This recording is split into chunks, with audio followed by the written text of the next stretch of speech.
Si hay algo de lo que podemos estar seguros en esta mañana, es que todos los creyentes que se encuentran aquí en este lugar desean ver cambios graduales y permanentes en sus vidas.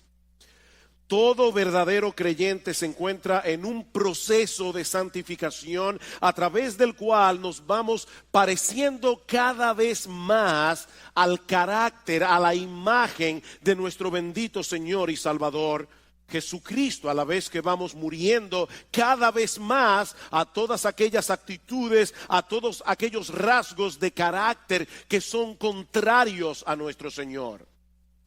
Sin embargo, no todos los cristianos están conscientes del papel tan importante que juegan las emociones en ese proceso de cambio. No todos estamos conscientes del tremendo obstáculo que las emociones pueden llegar a ser cuando no ocupan un lugar correcto en nuestras vidas. Y ese es precisamente el tema que yo quisiera tratar en esta mañana: las emociones y la santificación.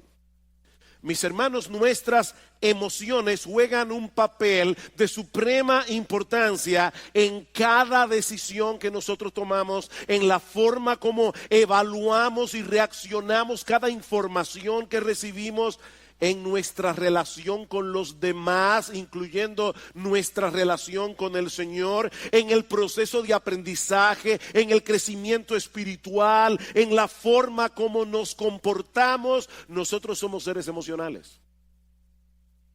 Dice un autor: todo lo que hacemos, todo lo que decimos, todo lo que pensamos es en algún sentido emocional. De hecho, constantemente nosotros nos encontramos revelando lo que hay en nuestros corazones en forma o en función de nuestras emociones. ¿Cuántas veces nosotros decimos me siento de esta o de aquella manera? Todo el tiempo. Ya yo no me siento igual con respecto a esta persona. No me siento igual que antes.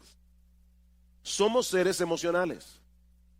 Eso es parte, mis hermanos, de lo que somos, como fuimos creados a imagen y semejanza de Dios. Ahora, ¿cómo funcionan nuestras emociones? Ese aparato emocional que Dios colocó en nuestras almas, ¿cómo funciona? ¿Podemos nosotros ejercer algún tipo de control sobre nuestras emociones?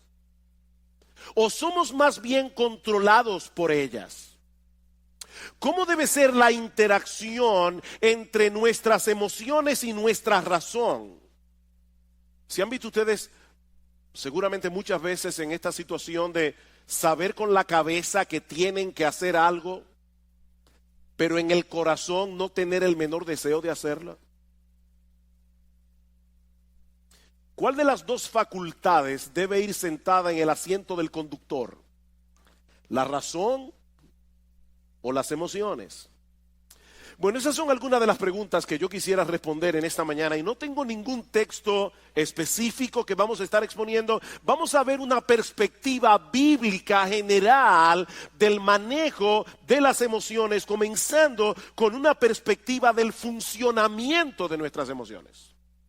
¿Cómo funcionan nuestras emociones? Bueno, para responder esa pregunta tenemos que entender que nosotros somos seres emocionales porque fuimos creados a imagen de un Dios emocional. Como decíamos hace un momento, Dios tiene emociones, Dios siente emociones. Solo que a diferencia de Dios, nosotros somos seres compuestos. Dios es solo espíritu, nosotros somos cuerpo y alma. Nosotros tenemos una parte material que es el cuerpo, tenemos una parte espiritual que es el alma, y esa parte material interacciona con la parte espiritual en una forma increíblemente misteriosa. Nosotros no podemos entender de ninguna manera cómo es que interactúan en nosotros el cuerpo y el alma. Por ejemplo, estás triste. ¿Dónde está esa tristeza? ¿Dónde radica? Radica en el alma. Pero esa tristeza que radica en el alma te lleva a llorar con lágrimas físicas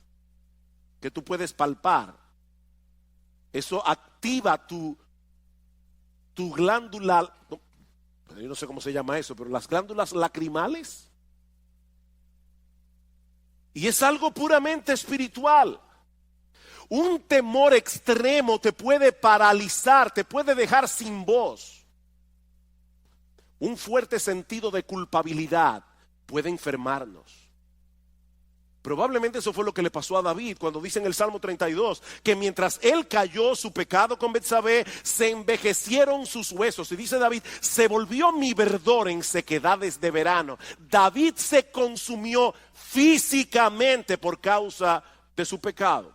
Ahora, noten algo muy importante aquí. En todos estos ejemplos que yo acabo de dar de reacciones emocionales, existe una condición previa que nosotros evaluamos y a la cual reaccionamos, y eso produce emociones. En otras palabras, nuestras emociones tienen una estrecha relación con nuestra percepción o con nuestra evaluación de las cosas. Esa percepción puede ser real, puede no ser real, pero el hecho de que nosotros percibamos la realidad de cierta manera es lo que produce en nosotros una reacción emocional. Por ejemplo, el sufrimiento del Señor Jesucristo en el huerto de Getsemaní era real, causado por la perspectiva de un dolor real. El Señor sabía que unas horas más tarde Él iba a estar colgado de una cruz e iba a recibir sobre sí todo el peso de la ira de Dios por causa de nuestros pecados. ¿Qué produjo eso en el Señor? Mi alma está muy triste hasta la muerte, dijo Cristo. La perspectiva de ese dolor, que era real, produjo en el Señor una reacción emocional. Ahora, puede darse el caso de una persona que experimenta una agonía real en su corazón ante la perspectiva de un problema irreal. La Biblia dice, no os afanéis por el día de mañana. ¿Cuántas personas están esperando un problema que nunca llega, pero lo sufren como si fuera real? Aquí tenemos una agonía real producida por una cosa irreal. De manera que las emociones, mis amados hermanos, no se producen en nosotros porque sí. Nuestras emociones no son meras reacciones químicas, como dicen algunos, sobre las cuales no tenemos ningún control. Nuestras emociones se producen como resultado de nuestra percepción o evaluación de las cosas. Por eso alguien ha dicho muy atinadamente que nuestras emociones revelan nuestras creencias y revelan nuestros valores. Nuestras emociones revelan nuestras creencias, revelan nuestros valores. Yo no tengo temor de perder aquello que a mis ojos tiene poco o ningún valor. Eso no me causa tristeza. Así que aquello que te causa una profunda tristeza es lo que revela dónde están tus valores. ¿Qué es lo que tú colocas por encima de lo demás? Yo no me airo por lo que no me importa. Las emociones siempre tienen un objeto en la mira que a nuestros ojos posee algún valor. Brian Borgman dice, por ejemplo, pensar en la ira no produce ira. Vamos a suponer que usted está en la universidad, están dando una clase sobre la ira. Eso no produce ira. Pero pensar en el aborto sí lo produce. ¿Se dan cuenta? Pensar en la ira no produce ira. Pensar en la injusticia del aborto sí produce ira o debería producir ira. Ahora, por supuesto, eso no significa que antes de experimentar una emoción nos detenemos a evaluar conscientemente lo que está sucediendo a nuestro alrededor para luego reaccionar. Eso es algo que ocurre de manera instantánea. Por ejemplo, si en medio de la noche, a las 3 de la mañana, tú estás profundamente dormido, escuchas un ruido atronador en la sala de tu casa, lo más natural es que sientas temor inmediatamente, aunque tú no tengas ni idea de lo que produjo ese ruido. Ese temor se produce por la percepción de que puedes estar en peligro. No es necesario que el peligro sea real. Tal vez fue que se cayó una lámpara, el gato la tumbó. Puede ser que no haya un ladrón en la casa. El peligro no es real. pero basta con que tengamos la percepción de que podemos sufrir algún tipo de daño y eso va a disparar en nosotros la emoción del temor. Y lo mismo ocurre a la inversa. Un individuo puede estar tan seguro de que van a darle un aumento de sueldo que él ya lo está disfrutando sin tenerlo en la mano, aunque al otro día lo boten de la empresa. Y eso lamentablemente pasa muchas veces. O puede suceder que un individuo esté tan seguro de que la muchacha que le gusta le va a decir que sí, que él ya está experimentando la emoción de la boda. Pero resulta que ella le dice que no. Es así como funcionan nuestras emociones. El objeto de nuestra esperanza puede ser una mera ilusión, pero causa una emoción real. Ustedes recuerdan, luego de la victoria de Saúl contra el pueblo de Amalek, que Samuel mandó a llamar al rey Agag, a quien Saúl le había perdonado la vida, a pesar de que Dios le había dicho explícitamente que lo matara.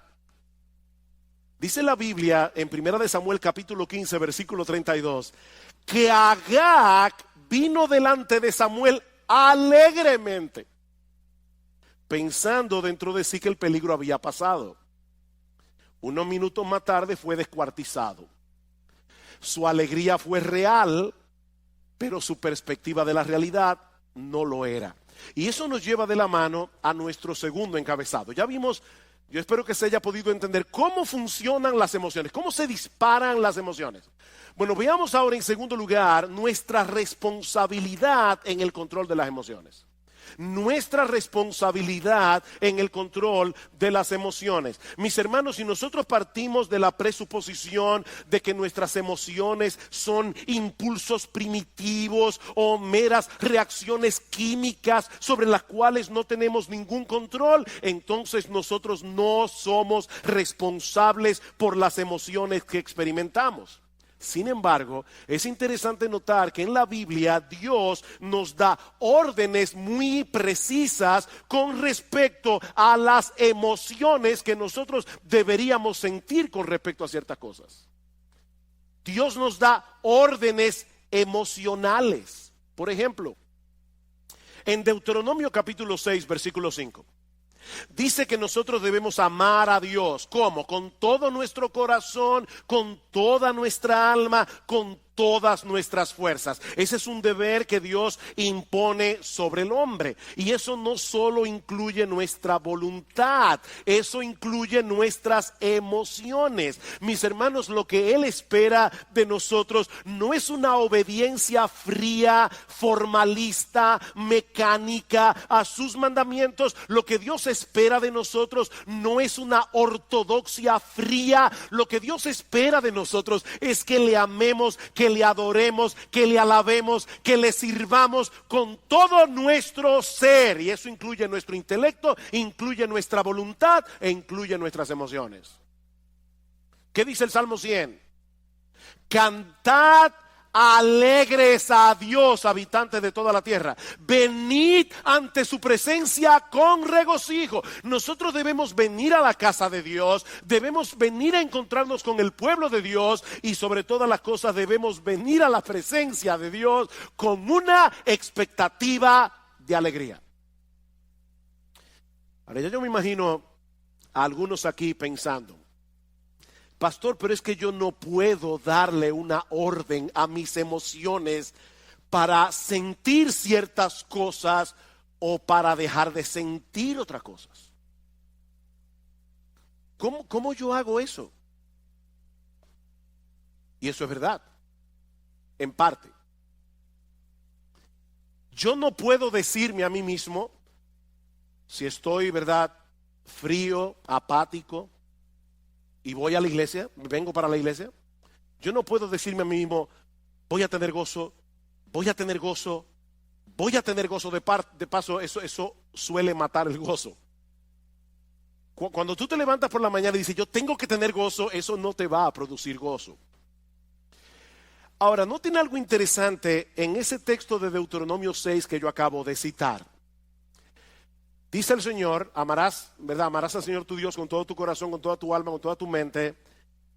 Y luego el pasaje continúa diciendo, y estas palabras que yo te mando hoy estarán sobre tu corazón, y las repetirás a tus hijos, y hablarás sobre ellas estando en tu casa y andando por el camino y al acostarte y cuando te levantes, y las atarás como una señal en tu mano y estarán como frontales entre tus ojos, y las escribirás en los postes de tu casa y en tus puertas. En otras palabras, ese amor de Dios se nutre del conocimiento que nosotros obtenemos acerca de Dios por medio de su revelación. Para amar a Dios con todo nuestro ser, alma, intelecto, voluntad, emociones, necesitamos información fidedigna acerca de Dios, una información que según este texto nosotros debemos traer continuamente a nuestras cabezas y a la mente de nuestros hijos. En otras palabras, hay una relación estrecha entre nuestras emociones y nuestro conocimiento. Hay una relación estrecha entre nuestras emociones y nuestro proceso de pensamiento. Por ejemplo, Salmo 18, versículos 1 al 3, dice el salmista: yo te amo, Jehová, fortaleza mía. Jehová, roca mía y castillo mío, mi libertador, Dios mío, fortaleza mía, en él confiaré, mi escudo y la fuerza de mi salvación, mi alto refugio. Invocaré a Jehová, quien es digno de ser alabado, y seré salvo de mis enemigos. Estas expresiones de amor de parte del salmista surgieron de una percepción adecuada de Dios, fruto de la percepción y del conocimiento verdadero que el salmista tenía acerca de Dios. Dios es un refugio, Dios es un castillo en el cual podemos escondernos en tiempos de aflicción. Y lo mismo podemos decir acerca del amor al prójimo. Los dos mandamientos más importantes son: amarás al Señor tu Dios y al prójimo como a ti mismo. Y eso incluye emociones de compasión, eso incluye emociones de misericordia. Ahora, ¿cómo surgen esas emociones en nosotros? Escuchen este pasaje en Levítico 19:33. Cuando el extranjero morare con vosotros en vuestra tierra, no le oprimiréis. Como a un natural de vosotros tendréis al extranjero que mora entre vosotros, y lo amarás como a ti mismo, porque extranjero fuisteis vosotros en la tierra de Egipto. ¿Se dieron cuenta de esa conexión? Lo amarás como a ti mismo, porque extranjeros fuisteis vosotros en la tierra de Egipto. En otras palabras, la memoria de sus penurias, cuando ellos eran extraños, extranjeros y esclavos en Egipto, podía disponer sus corazones a experimentar misericordia y compasión por los extranjeros. El hecho de ponernos conscientemente en el lugar del que sufre es una forma de cultivar algunas emociones que generalmente acompañan un amor genuino al prójimo.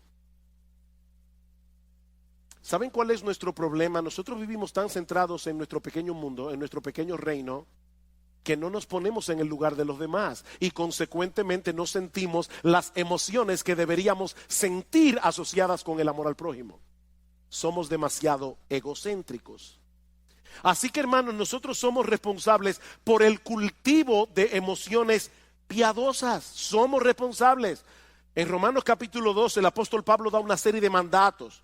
Y observen cómo cada uno de estos mandatos va conectado con nuestra vida emocional. El que preside debe hacerlo con solicitud. El que hace misericordia debe hacerlo ¿cómo? Con alegría. Debemos aborrecer lo malo, debemos seguir lo bueno. Amaos los unos a los otros con amor fraternal. En lo que se requiere diligencia, no debemos ser perezosos. Debemos ser fervientes en el espíritu. Debemos ser gozosos en la esperanza. Debemos ser sufridos en la tribulación. Emoción tras emoción tras emoción, conectado con nuestros deberes. La vida cristiana que es digna de Dios y de su agrado, mis amados hermanos, incluye un sano despertar de nuestras emociones. Y eso me lleva ahora a mi tercer y último encabezado. Ya vimos cómo funcionan las emociones, ya vimos la responsabilidad que tenemos de controlar nuestras emociones. Veamos ahora el papel que juega la verdad en el control de nuestras emociones. El papel que juega la verdad en el control de nuestras emociones. Ya hemos visto que las emociones tienen una estrecha relación con nuestro entendimiento, con nuestra evaluación de lo que percibimos. Por lo tanto, mis hermanos, los pensamientos con los que llenamos nuestras mentes, aquellos pensamientos que son el objeto de nuestra meditación, jugarán un papel de suprema importancia en las emociones que sentimos, para bien o para mal. Por eso Pablo dice en Romanos capítulo 12 que nosotros no debemos conformarnos a este siglo, sino que debemos ser transformados por medio de la renovación de nuestro entendimiento. El proceso de santificación en la vida cristiana tiene como centro operativo nuestro entendimiento, no nuestras emociones. ¿Oyeron eso, hermanos? El proceso de santificación tiene como centro operativo nuestro entendimiento, no las emociones. Nosotros llegamos a la vida cristiana con muchas mentiras en nuestras mentes que ahora deben ser gradualmente desplazadas por la luz de la verdad de Dios revelada en su palabra. Eran estas mentiras las que estaban detrás de todo comportamiento pecaminoso y de toda emoción pecaminosa. Vamos a Efesios capítulo 4, versículo 17.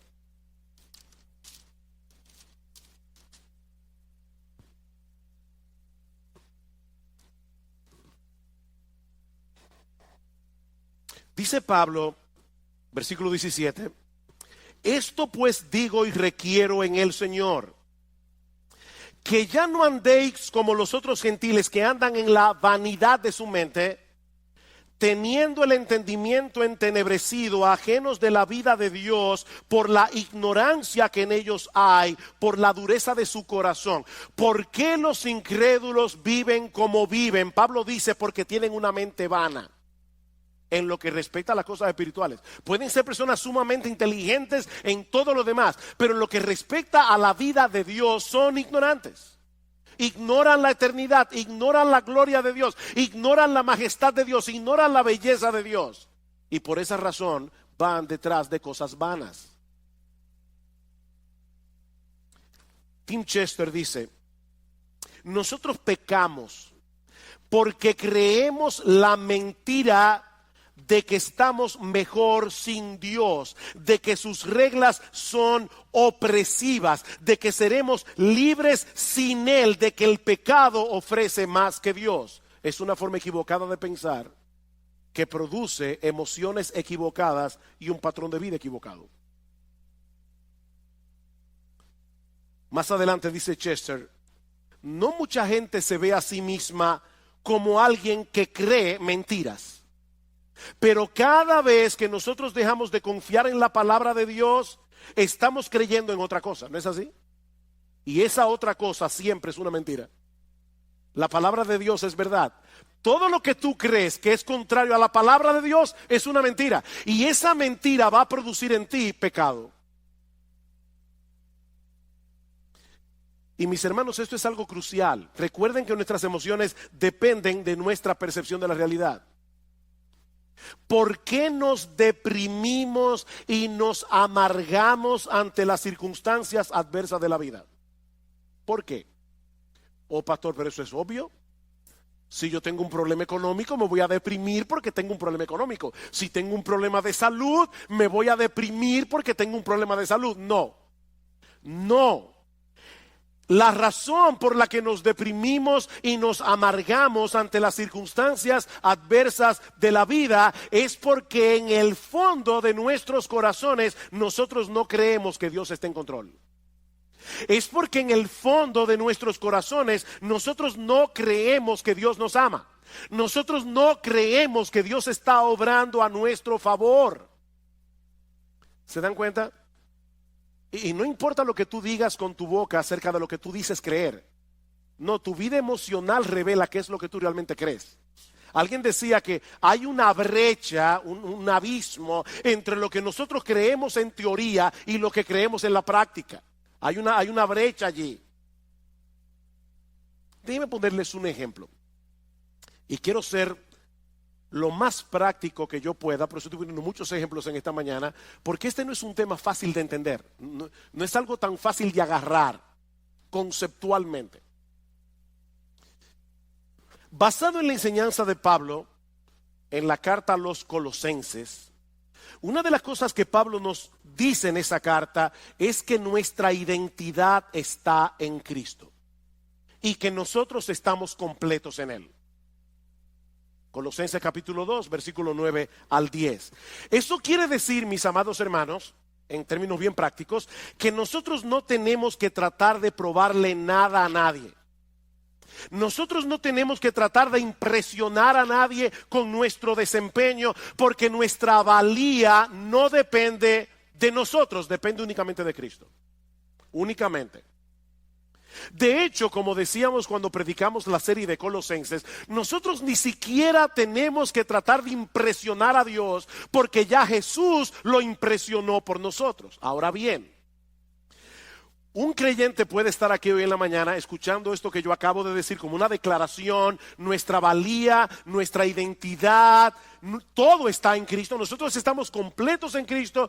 Un creyente puede estar aquí hoy, ahora mismo, en esta mañana, y estar asintiendo a esta enseñanza bíblica con todas sus fuerzas. Si nuestra identidad está en Cristo, o como dice Pablo en el capítulo 3 de Colosenses, nuestra vida está escondida en Él. Pero resulta que mañana, cuando este individuo que está aquí sentado hoy llega a su trabajo, le dan la información de que él ha sido despedido. Era un trabajo muy bien remunerado en una empresa muy reconocida. Ahora, esta persona tiene buenos ahorros, ha recibido una abundante remuneración por sus prestaciones laborales. Sin embargo, ahora se siente profundamente abatido, profundamente deprimido, porque en su mente él ha perdido su razón de ser en la vida. Antes él era alguien, porque él trabajaba en esta empresa tan reconocida. Pero ahora él se siente como un don nadie, más digno de compasión que de respeto. ¿Saben por qué? Porque en la mente de ese individuo, no importa la teología que él decía con la boca, en la mente de este individuo su identidad no depende de Cristo, depende de sus logros personales. Y eso le puede pasar a un padre. O sea, su identidad depende de que la gente lo reconozca como un buen padre. Una madre, su identidad depende de que la gente la reconozca como una buena madre. Y por supuesto, cuando sus hijos hacen una de las suyas, sobre todo públicamente, delante de todo el mundo, su universo se desmoronó, porque toda su identidad descansaba en esa identidad que esa persona había forjado. Ahora fíjense, este individuo que perdió el empleo, él sigue siendo cristiano, ¿verdad que sí? Él es creyente, solo que ahora es un creyente desempleado, de manera que su identidad primaria no ha cambiado, sigue siendo exactamente la misma. Él es un pecador salvado por gracia, justificado por la fe en la persona del Señor Jesucristo. El problema es que él todavía continúa sintiendo la necesidad de probar algo. No sé si se dan cuenta de lo que estoy tratando de explicar aquí. Él está tratando de probar algo, de justificarse ante los demás, o de justificarse ante sí mismo, cuando lo cierto es, mis amados hermanos, que nosotros no tenemos nada que probar. Cristo es nuestra identidad y eso no cambia con las circunstancias. ¿Ven ustedes, mis hermanos, cómo la mentira obra en nosotros? Así que si queremos ver cambios en nuestras vidas y llegar a ser emocionalmente estables, necesitamos que la verdad de Dios revelada en su palabra continúe desplazando las mentiras de nuestros corazones. Dice Tim Chester, la santificación consiste en hacer cada vez más pequeña la brecha que hay entre nuestra fe confesional y nuestra fe funcional. Nuestra fe confesional, lo que tú dices creer, tu teología, con lo que tú realmente crees en la práctica. Y más adelante, él añade, tratar de cambiar únicamente nuestra conducta no funciona, porque las mentiras que crearon esa conducta continúan allí todavía. Vamos al Salmo 119. Salmo 119. Ustedes conocen que este salmo tiene como tema central la palabra de Dios. Esto es un poema de amor a la palabra de Dios. ¿Qué dice el salmista en el Salmo 119? Versículo 25. Abatida hasta el polvo está mi alma. Vivifícame según tu palabra. ¿Qué puede sacarte de ese abatimiento? La verdad de la palabra de Dios. Versículo 28. Se deshace mi alma en ansiedad. ¿Qué debo hacer? ¿Tomar un ansiolítico? No, susténtame según tu palabra. Versículo 49. Acuérdate de la palabra dada a tu siervo, en la cual me has hecho esperar. Ella es mi consuelo en mi aflicción, porque tu dicho, lo que tú dices, Señor, que es la verdad verdadera, es lo que me ha vivificado. Versículo 92. Si tu ley no hubiese sido mi delicia, ya en mi aflicción hubiera perecido. Nunca jamás me olvidaré de tus mandamientos, porque con ellos me has vivificado, con la palabra de Dios. Versículo 111. Por heredad he tomado tus testimonios para siempre, porque son el gozo de mi corazón. Mis hermanos, ¿qué es lo que el salmista está diciendo aquí? Que es la verdad de Dios revelada en su palabra la que nos hace libres. Es la verdad de Dios revelada en su palabra la que nos consuela. Es la verdad de Dios revelada en su palabra la que levanta nuestra alma abatida. Es la verdad de Dios revelada en su palabra. Es el evangelio, mis hermanos, lo que nos hace libres. Es la verdad revelada en la palabra de Dios la que debe ir sentada en el asiento del conductor de nuestras vidas, no las emociones.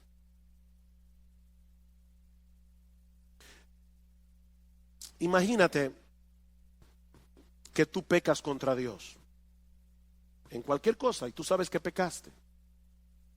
El Espíritu Santo te redarguye de pecado.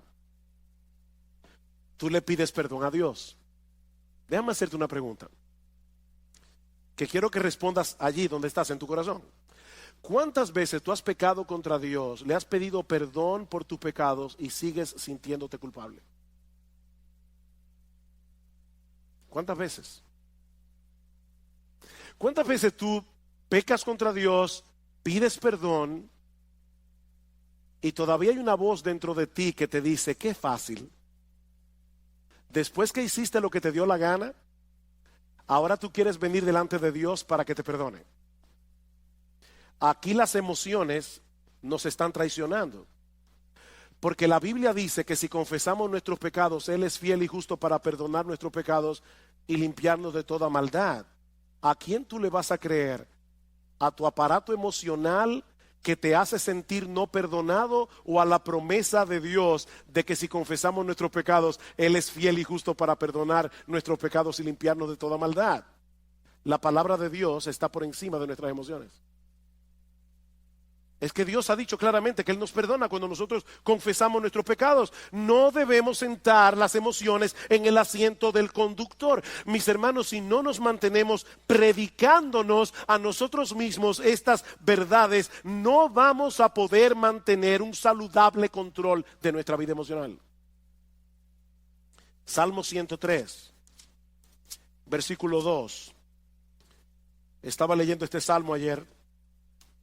Bendice, alma mía, a Jehová, y bendiga todo mi ser su santo nombre. Bendice, alma mía, a Jehová, y no olvides ninguno de sus beneficios. Él es quien perdona todas tus iniquidades. Él es el que sana todas tus dolencias. Él es el que perdona todas tus iniquidades.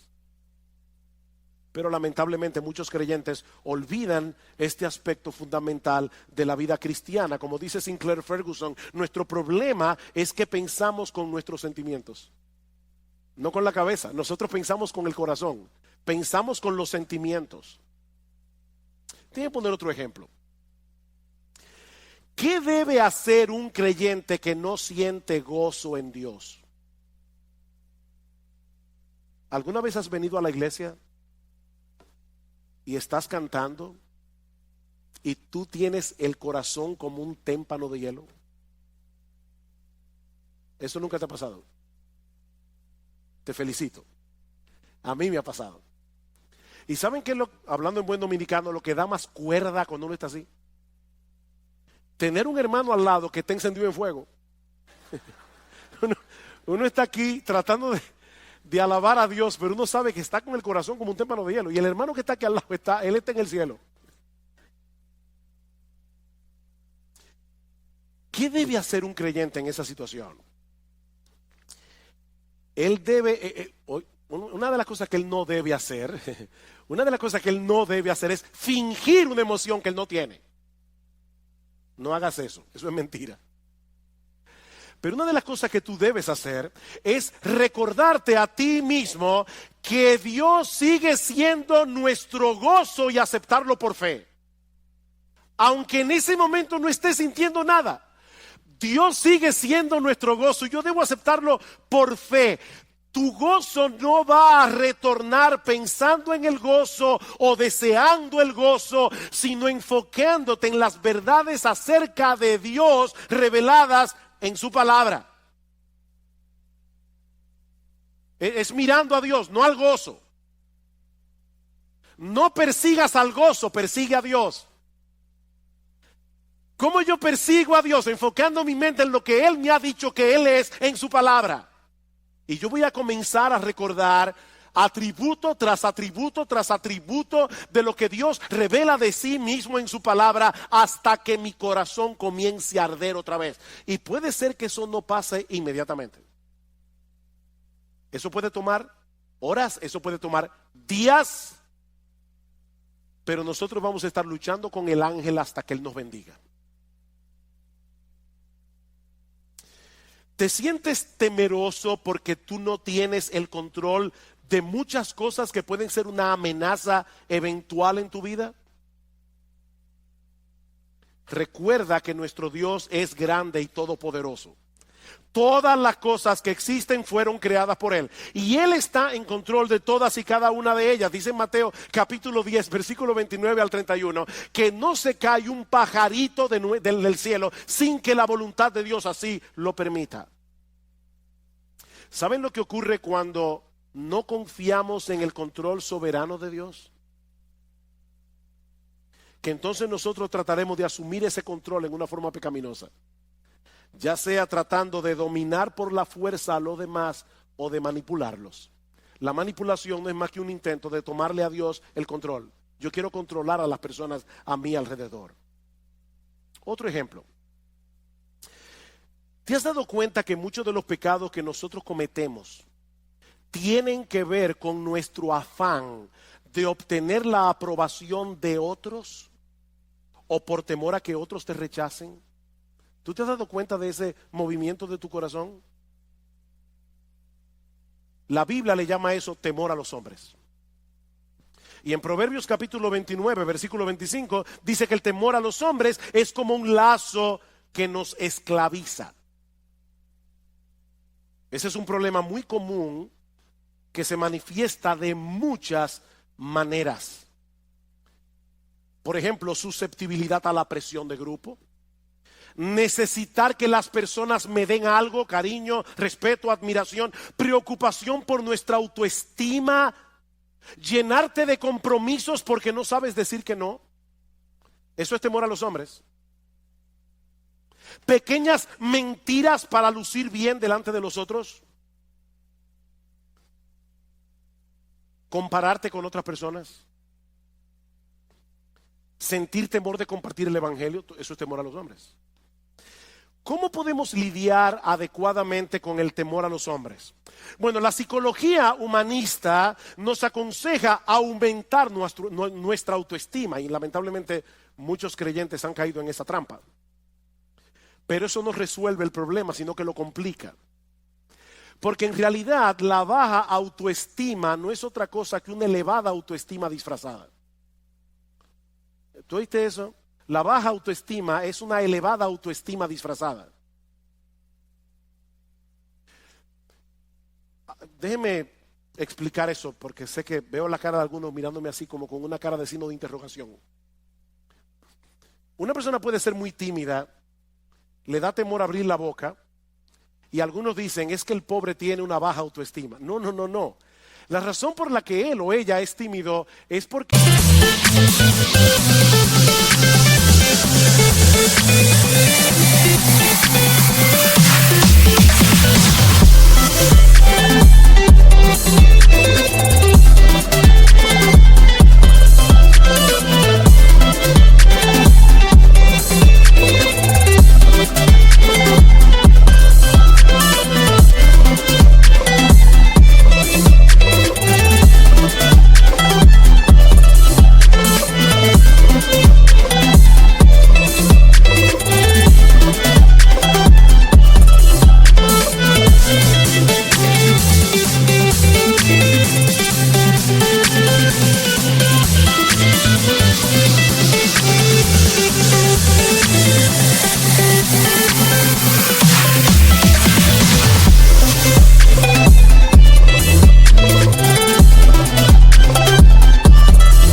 se estima tanto que él tiene miedo de abrir la boca y confirmar ante los demás que es un tonto. Es mejor callarse y dejar que las personas sospechen que tú eres un tonto, abrir la boca y confirmar que lo eres. Entonces la razón por la que mucha gente es tímida es porque no quiere descubrirse delante de los demás porque se estima demasiado a sí misma. Si no se estimara tanto, no tuviera temor de los demás. En el fondo, nuestro problema con todas esas cosas que yo he mencionado es que estamos creyendo que no tenemos el estatus que creemos merecer. Alguien dice, nosotros elevamos deseos que a menudo son buenos en sí mismos, el deseo de ser amado, el deseo de afirmación, el deseo de respeto. Elevamos eso al nivel de necesidades sin las cuales pensamos que no podemos tener una vida equilibrada. Hablamos de necesitar la aprobación y la aceptación de otros cuando nuestra verdadera necesidad es glorificar a Dios y amar a las personas. Esa es tu verdadera necesidad, glorificar a Dios, no que la gente viva para ti. ¿Cuál es el remedio para el temor a los hombres? El temor a Dios. El temor a Dios. Él es grande, Él es glorioso, Él es digno de admiración, Él es digno de temor reverente, Él es digno de adoración. Medita a menudo en su gloria, su grandeza, su justicia, su santidad, su amor, su poder, su esplendor, su belleza, su gracia, su misericordia, su compasión. Y tú vas a ver cómo el temor a los hombres comienza a desvanecerse en tu corazón. Salmo 27. Salmo 27, versículo 1. Jehová es mi luz y mi salvación. ¿De quién temeré? Jehová es mi luz y mi salvación, ¿de quién temeré? Jehová es la fortaleza de mi vida, ¿de quién he de atemorizarme? Cuando se juntaron contra mí los malignos, mis angustiadores y mis enemigos para comer mis carnes, ellos cayeron y tropezaron. Aunque un ejército acampe contra mí, no temerá mi corazón. Aunque contra mí se levante guerra, yo estaré confiado. ¿Por qué? Porque Jehová es mi luz y mi salvación. Imagínate ese Dios al lado de la persona a la que tú le temes. Y lo vas a ver como una pulga. ¿Te sientes atraído por las cosas de este mundo? Y se te está haciendo difícil decir que no a esas cosas porque te prometen emociones como deleites, placer, alegría. Una vez más, mis amados hermanos, la respuesta de la Biblia no es escoger entre un santo aburrimiento y un pecado entretenido. No. La Biblia nos invita más bien a buscar ese deleite, ese placer, esa alegría en el único lugar donde realmente puede ser hallado, en Dios mismo. En Dios mismo. ¿Recuerdan ustedes lo que Cristo le dijo a la mujer samaritana? El que bebiere de esta agua volverá a tener sed, mas el que bebiere del agua que yo le daré no tendrá sed jamás, sino que será en él una fuente de agua que salte para vida eterna. ¿Qué es esa fuente de agua? ¿Saben qué es esa fuente de agua? Dios mismo. Es el Espíritu Santo morando en nuestro interior. ¿Y cómo lo sabemos? Porque más adelante en Juan capítulo 7, versículo 37 al 38, escuchen lo que dice el Señor Jesucristo. En el último y gran día de la fiesta, Jesús se puso en pie y alzó la voz diciendo: si alguno tiene sed, venga a mí y beba. El que cree en mí, como dice la Escritura, de su interior correrán ríos de agua viva. ¿Qué le dijo a la samaritana? El que bebiere de esta agua volverá a tener sed. El que bebiera del agua que yo le daré no tendrá sed jamás, sino que será en él una fuente de agua que salte para vida eterna. ¿Cuál es esa fuente de agua? Versículo 39. Esto dijo del Espíritu que habrían de recibir los que creyesen en él. Es Dios por su Espíritu morando en nuestro corazón. Es una fuente de agua que salta para vida eterna. Los deleites de este mundo no perduran. Nosotros fuimos creados para disfrutar de un deleite más.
Más profundo y perdurable, el deleite de conocer a Dios y de tener comunión con Él.